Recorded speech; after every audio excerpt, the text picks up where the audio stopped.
ready for America's freedom. Hello, ladies and gentlemen. Thank you for watching The John Woodard Show. There's a lot of discussion these days about the Convention of States and the pluses and the minuses and where we're going and how we're going to get there. And so we're going to interview today Mark Meckler, the president of Convention of States Action, who hopefully will be able to answer some questions for us and give us some guidance on what we can expect in the future. And Mark, thank you very much for joining us. I'm glad to be with you, John. Let's start with the beginning. Your background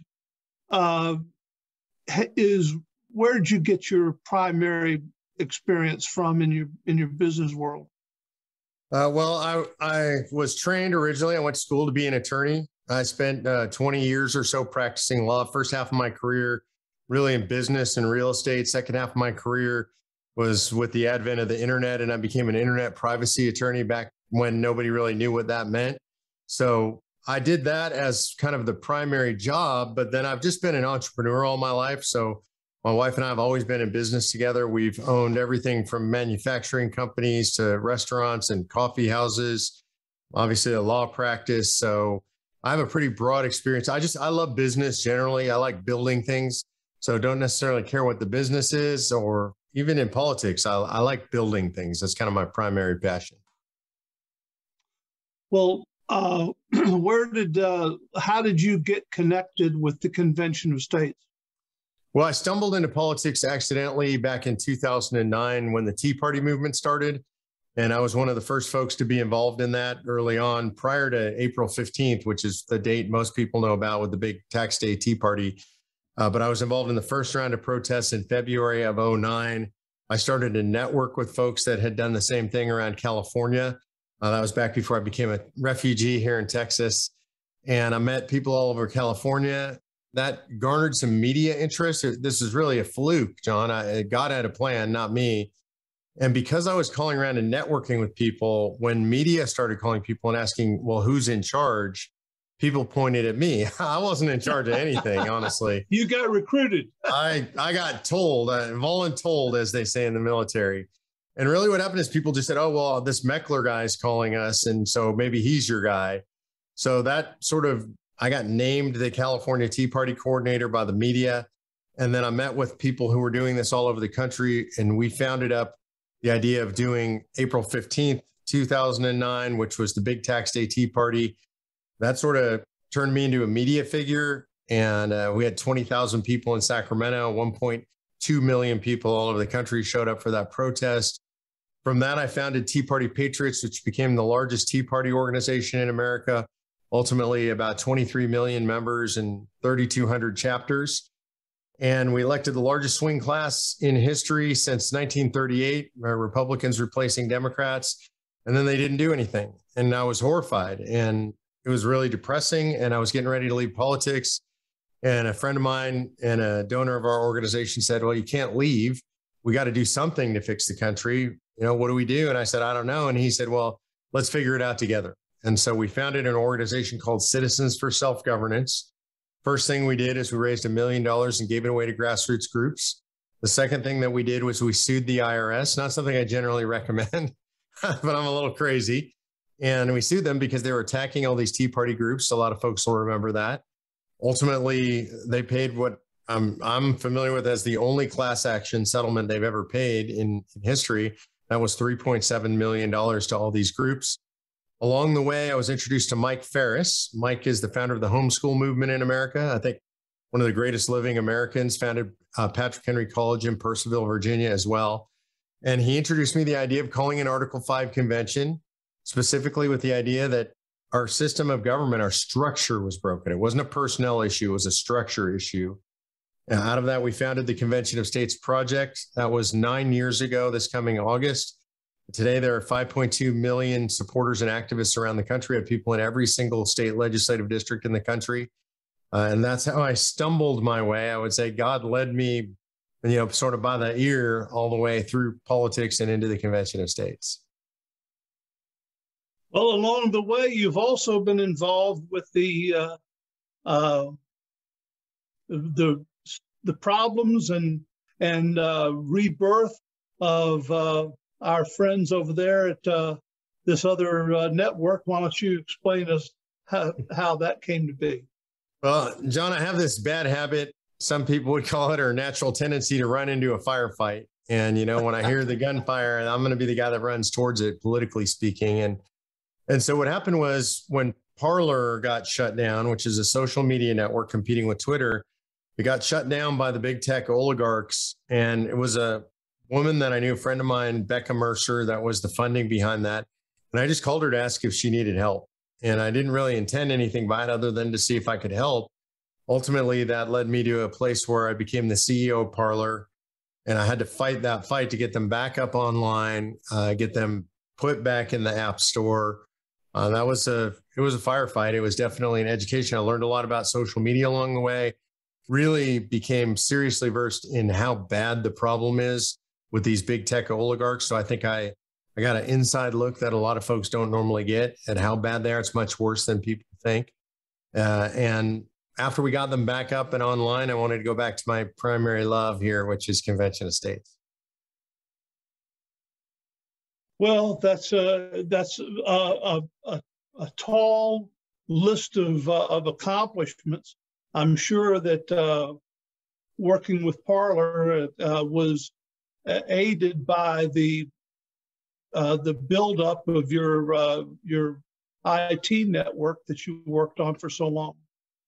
Yeah, and I had a background in technology and the fact that I was a online privacy attorney. So I knew people, I knew the industry pretty well.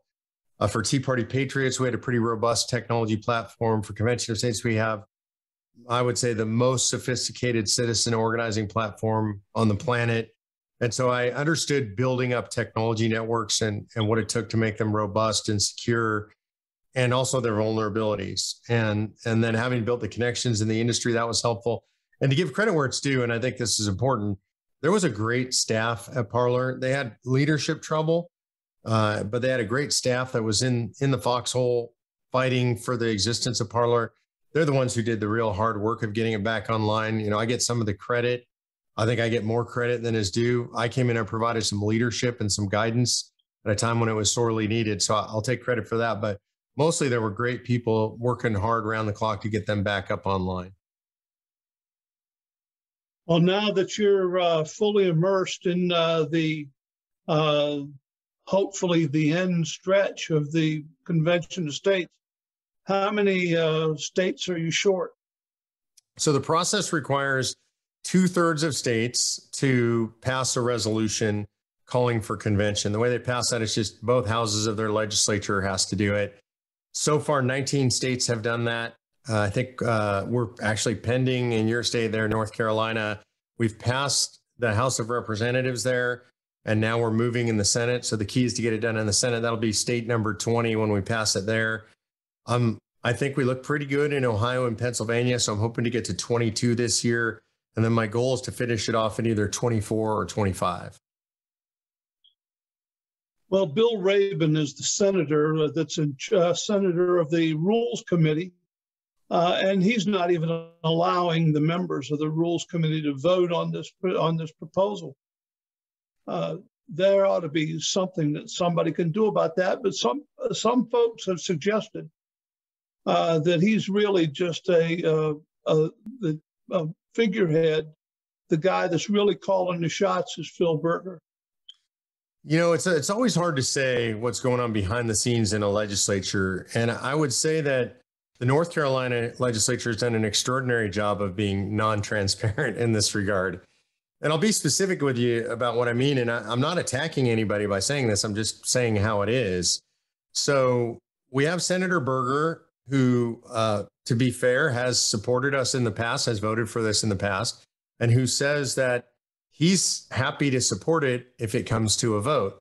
You have the committee chair, Senator Rabin, who says, well, the problem is when we get into caucus, there are people who tell us that they don't support it.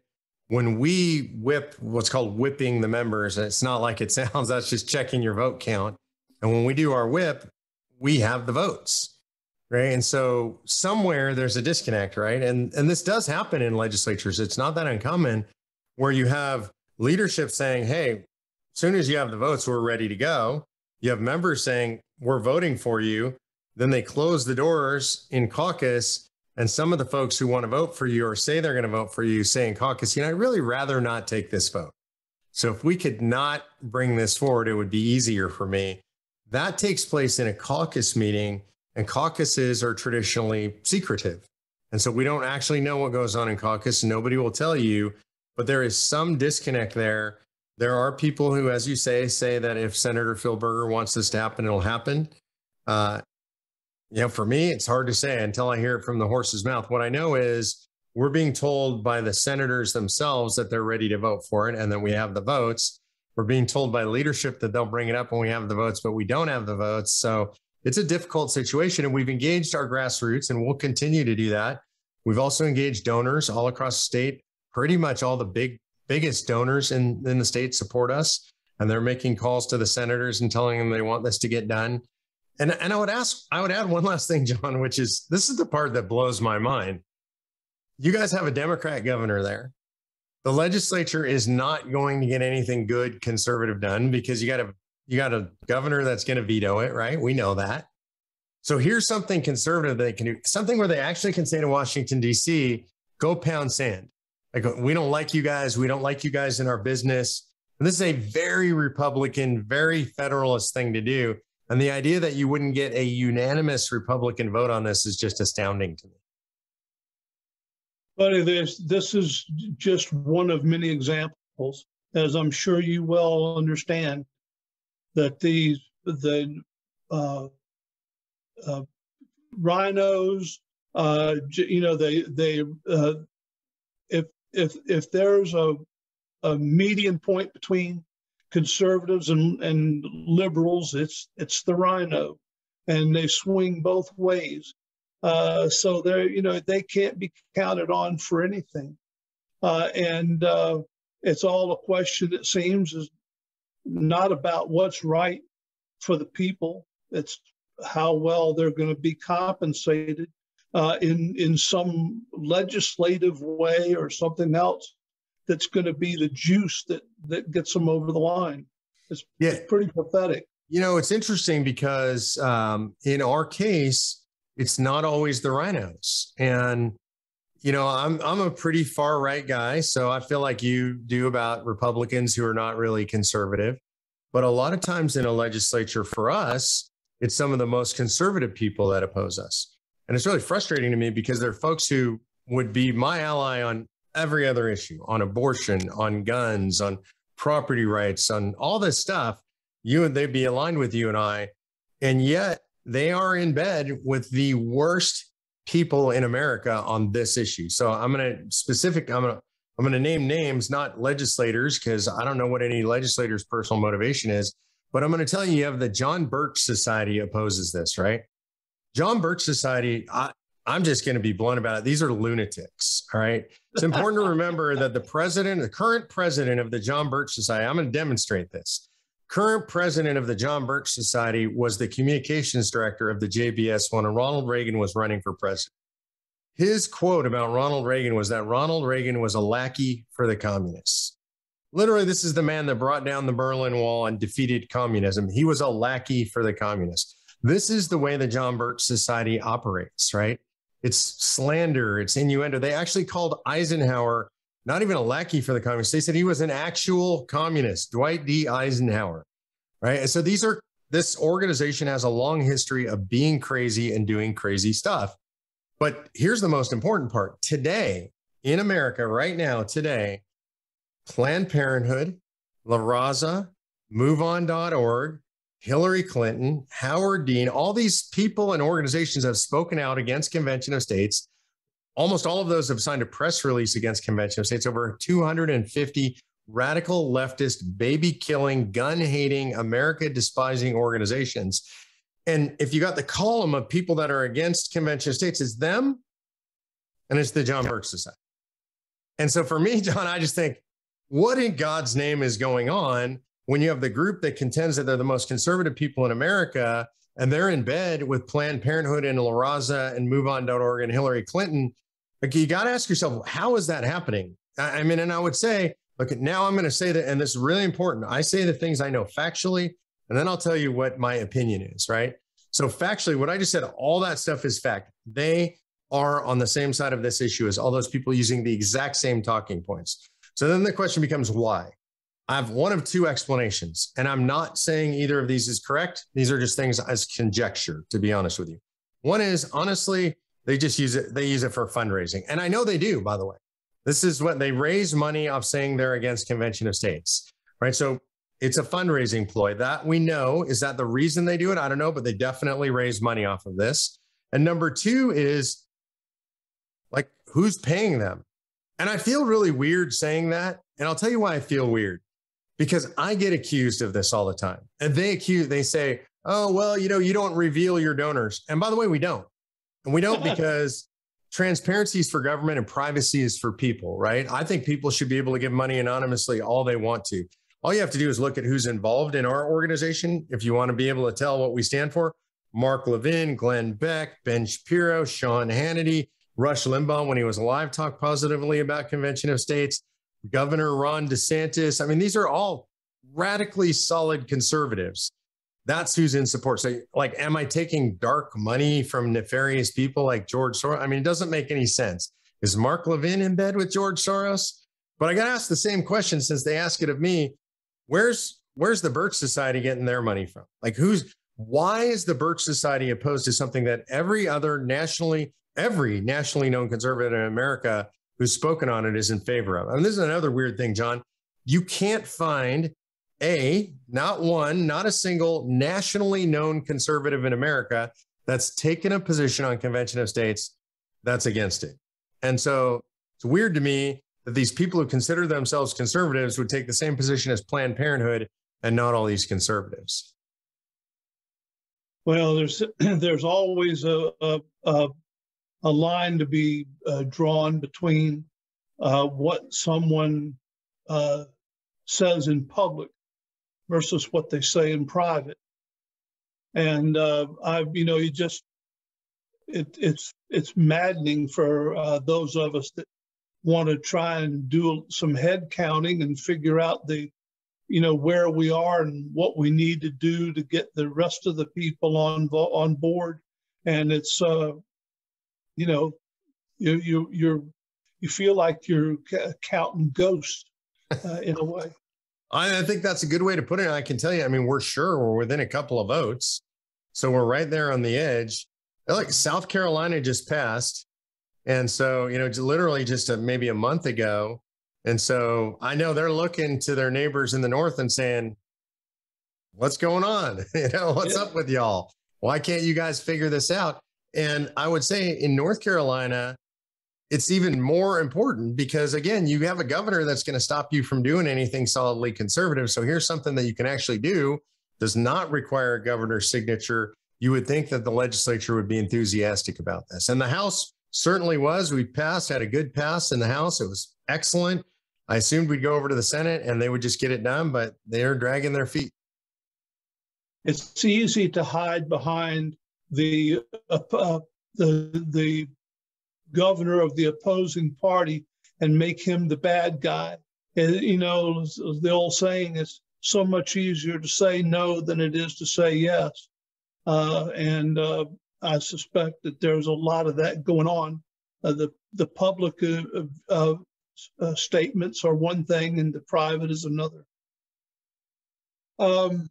I've been talking about this and putting information about the Convention of States on my podcast and doing some articles and have people around the state that write articles, and I post them on my website. I have here in front of me what I think is a very thoughtful article by the wife of a lieutenant general and it says Convention of States, ? Are you crazy? A lot of people, I think that they fear that what they're going to get into is worse than what they are involved in now. I'll give you a couple of examples. This lady says, the problem is not the U.S. Constitution. The problem is that the Constitution has been increasingly ignored over the years. We need to insist that the Constitution be honored in accordance with the meaning of the words in it at the time it was written, that would solve all kinds of problems. For instance, regulate meant to make regular, not to tie it up in knots. And then the Constitution has been abused in so many ways. For example, where in the Constitution is the federal government given a brief to do anything whatsoever about schools. It's not there. Then finally, and I'm just taking the excerpts here for the sake of time, says our legislatures have been allowed to be suckered out of the balance of power set up by the Constitution. And she's very much against it. I have a friend who spent several decades as a military aviator. I'm in a group of patriots, for the lack of a better term. I'm not, whether I am one or not is for somebody else to say. I'll say you are, so I can vouch for that.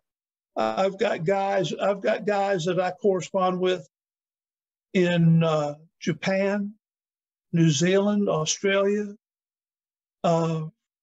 Canada, and all over the United States, many of whom are ex-military, and some are violently opposed to Convention of States.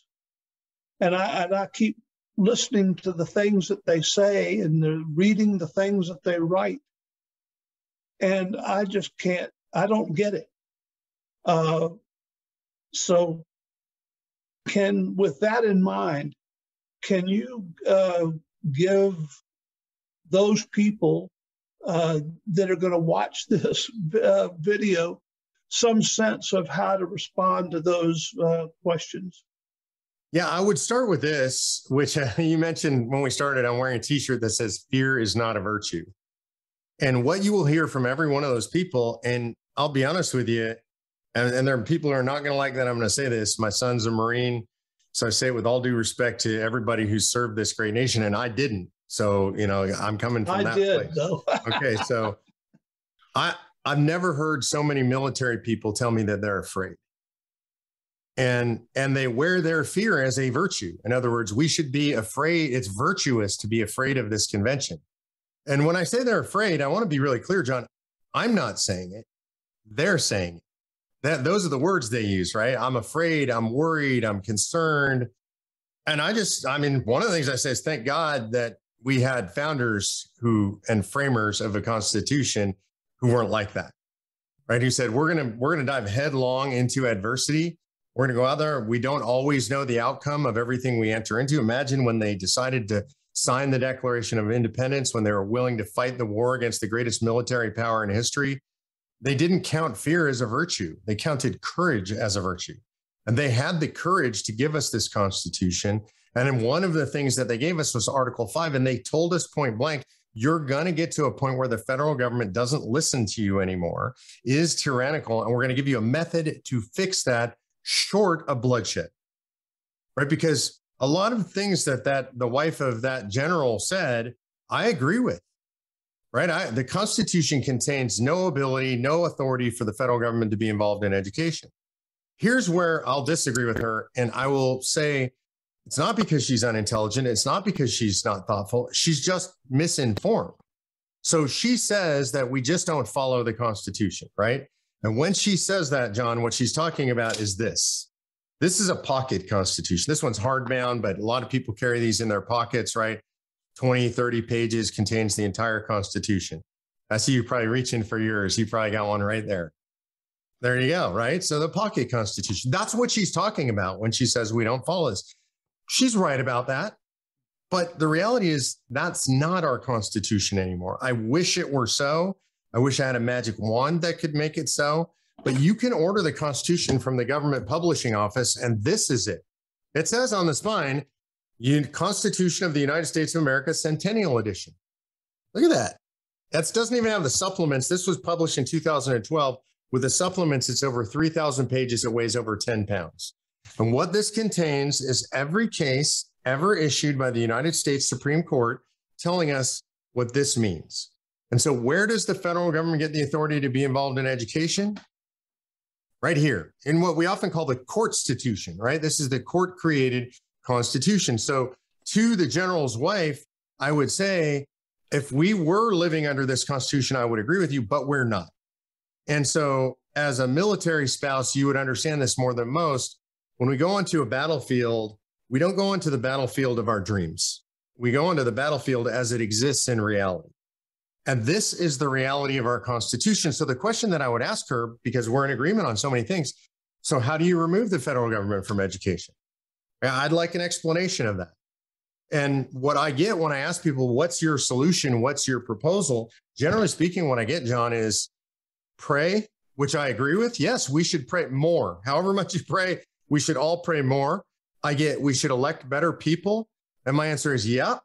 How's that working out for us? Because it doesn't seem like it's working out very. Ronald Reagan, the great iconic conservative president, my first vote, to give you my age there, right? That was my very first vote. That was the very first inauguration I watched of a president I voted for.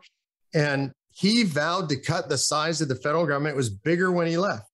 He put Bill Bennett in as Secretary of Education. This is going straight to the heart of what that general's wife said. Put Bill Bennett in. Bennett said famously, I'm the first secretary in history whose charge is to do away with his agency. When he left, when Reagan left office, the Department of Education was larger than when he came into office. The beast is too big to tame from inside Washington, D.C. It's not, the courts are not going to fix it for us. The founders, the framers told us we would have to, and they gave us Article 5 to do that. And then lastly, I would say, we can go into all the protections and all that later, but lastly, I would say, when she says we're going to get something worse, for God's sake, Marxists are in the White House. Like literally, you and your husband were willing to put your family's life on the line to defend us against communism. We have literal Marxists running our government right now. And what you're saying is, oh, I'm worried that we might go to a convention and they might make a suggestion about something that's bad. Like, ma'am, with all due respect, God bless you and your husband. Buck up. You're warriors and we're at war. Well, there's a lot of folks like me yesterday I got a letter from my email from my aviator friend, and they were talking about the problems with the elections down in Georgia, and talking about the convention of states, and if it's left up to legislators in either the state or the Congress to vote against their self-interest, they're not going to do it. And so he's kind of falling back on the general proposition that I hear often, that the only way that this is ever going to be solved is by taking the federal government and breaking it down to its socks and starting back up. Boy, you talk about a humongous project to accomplish that, and all the political divisions that would result from it. I don't know which is worse, the cure or the illness. Yeah, I hear this a lot. I hear from people and people who are friends of mine, people of good conscience, that, what we really need is a civil war or a revolution. And I would say to folks who say that, and obviously not to your friend who's an aviator, because he's probably seen war and I haven't, but there's the old truism, war is hell. And so I never experienced this. I didn't serve. Even my son who served didn't experience actual combat. But what I do know is I got a TV and I understand history. And I watch the footage coming out of Ukraine right now. And if you want to understand what civil war looks like, if you want to understand what revolution looks like in the modern era right now, watch Ukraine and look at the children lying dead in the streets, and look at entire cities turned to rubble, and look at people starving because they can't get food and there's no water system and there's no electricity. And to the people who say that that's the way we're going to have to go, I just say, man, we got a responsibility to try to avoid that. And the founders shed blood and put their lives on the line so that we wouldn't have to do that. They created a mechanism and a peaceful system for shaking it down to its socks, because that's really what Convention of States is all about. Is we're saying that here's a peaceful mechanism that you can use, that you could rise up as people in the states, and you could put your hands around the throat of the federal government and you can stuff it back in the constitutional box. I mean, can we do it? Honestly, John, remains to be seen. Do we have the fortitude as a nation? That remains to be seen. I think so. I've been in North Carolina. You guys got tens of thousands of volunteers there in North Carolina working on the Convention of States project. In one state alone, we have millions all across the country. I think we have the fortitude to get this done. Most importantly, I think we have the obligation to try. Imagine, people ask me all the time, I travel the country, what do we do? Well, how irresponsible would it be of me to say, well, I think we need to fight. Like, we need to have a physical revolution. And I look at my own kids, they're in their 20s, and do I want them to live that? I want them to live Ukraine? You probably have grandkids. You think about them and how are we going to keep them safe and make sure they're fed and they have water and electricity. It's just not responsible. And I will say, in the end, will it come to that? It might. Would I fight if it did? Oh, heck yeah, I would. I'm pretty well armed. I'm a Second Amendment guy. I know how to use my guns. I would fight for this country. I would bleed and die for this country if I had to. But I would say, if you love America, then first we have to try to do it peacefully. And this is the method that the framers gave us. Well, buddy, the way things are going right now, I'm sure you have heard all the same prognostications that I have about grain and fertilizer, yep, and everything, and all of these elements. There is little doubt in the mind of most sane people that Joe Biden is attempting to break down the economy of the United States and do it on purposely in order to usher in socialism, Marxism, or some combination thereof. But this letter from my friend, I'll read you another little parcel out of it. It says, let's see where. Okay, the Articles of Confederation were scrapped, and our U.S. Constitution was written. Our founders did an amazing job, and I am grateful, but they were better educated, of higher moral character, and about a gazillion times more thoughtful than most people are today. Our problem is not our Constitution. It is being ignored. The solution is to change it, but not to change it, but to get busy insisting that it be followed. I mean, I understand where she's coming from, but she's living in la-la land if she thinks that the people in Washington, D.C. are going to give up their power structure. We had 4 or 5 senators the other day that sided with Schumer on the gun restriction bill in the wake of the shooting. So it, we've got so many whiny rhinos. I mean, they talk strong 1 minute and talk like pussies the next. I got to use a foul term, but this is what we face. And if anybody thinks that we can do better without and leave the same people in place while we try to make it better, we're just going to be shoveling what against the tide. Yep. Yeah, look, and I agree with you. She's just fantasizing, and I get it. I get where she's coming from. I also want to address something. One of the things that she said, and this is the thing that I hear regularly, that I have thick skin, so I don't get offended very much. But she did say something in there that offends me. And it's a slander against the American people. And were the framers bright people? Absolutely. Yeah. And did they have an understanding of history? For sure they did. Were some of them really moral people? Yeah, some of them were, right? I mean, first of all, most people don't know the stories of all the men that were there in Independence Hall. And plenty of them were not the most moral, upstanding people. Plenty of them who were there were politicians with personal parochial interests, large state versus small state, slave state. Like, is she saying that the people that were in Constitution Hall that were hardcore pro-slavers, are those the good people that she's talking about, right? Those are the ones she wants to emulate. I'm not saying she does, but my point is they were human beings that were there in Independence Hall. Human beings, that means they were flawed and they were sinners, right?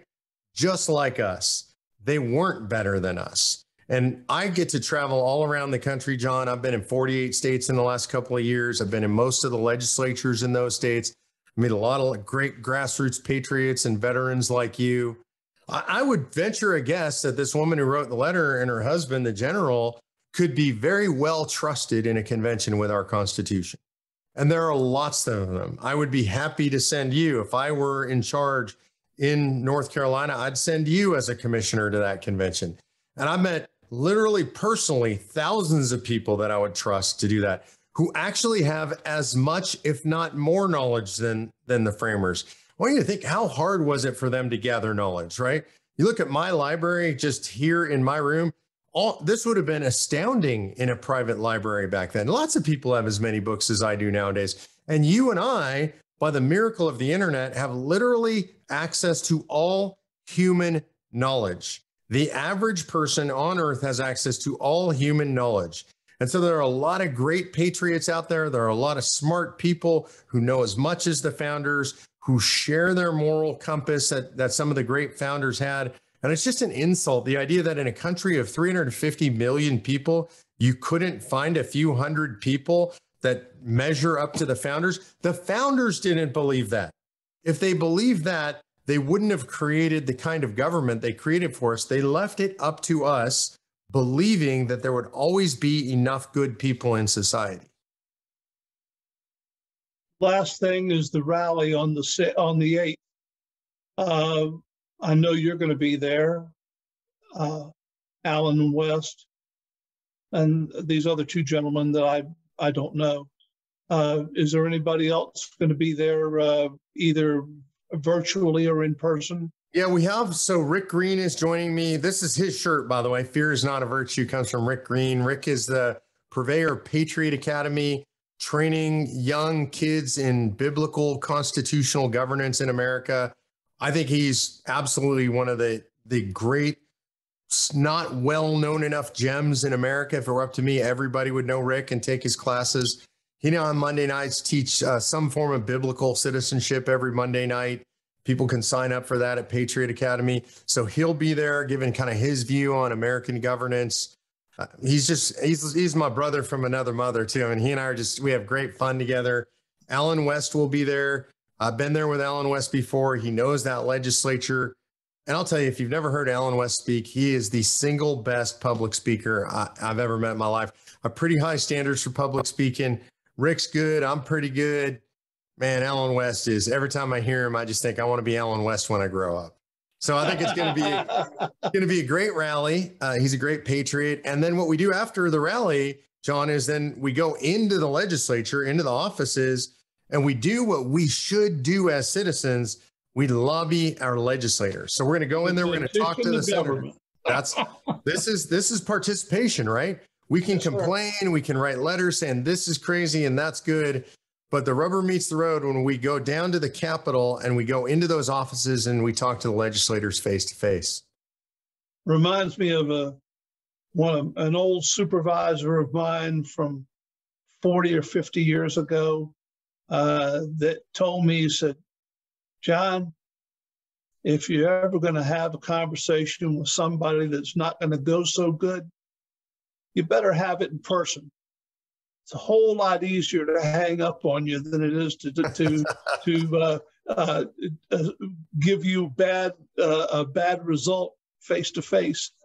Yeah, I agree with that. I didn't like the guy, but that's the one thing that stuck with me all these years. Great advice, and you know what? I heard Rick Santorum might be on the jumbotron. We're going to do our best to have him come in by the jumbotron. He couldn't be there, unfortunately. I love to travel with Rick, just a true statesman and a great American. So I think we're going to have him piped in on a big jumbotron there, maybe a couple other special guests as well. Well, I'll be there. I intend to videotape the entire event. Good. And then for those people that were not able to attend in person, they will be able to enjoy the event on the internet.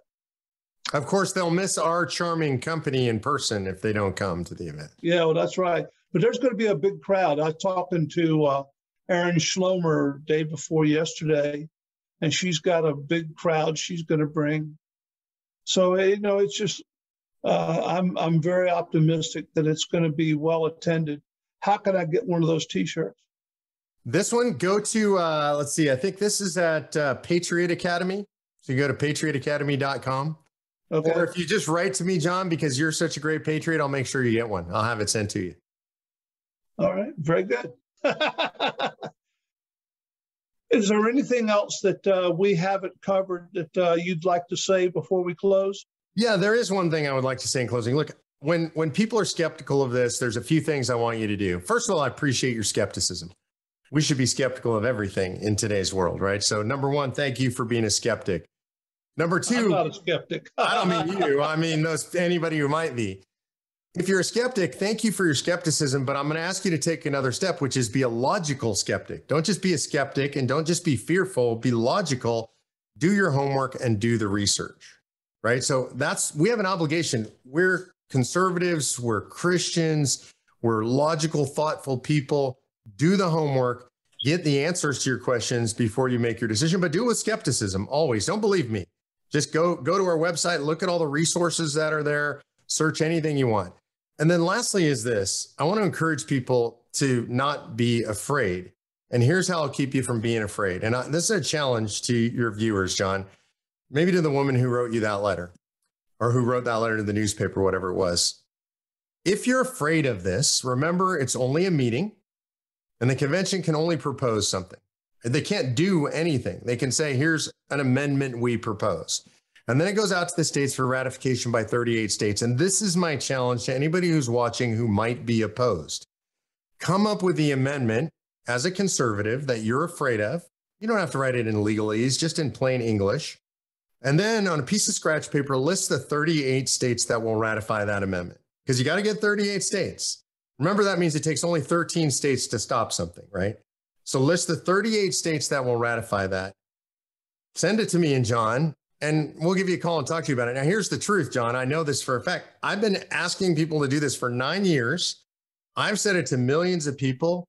Here we are doing it on your podcast. By the way, my email, mmeckler@cosaction.com. People can write directly to me.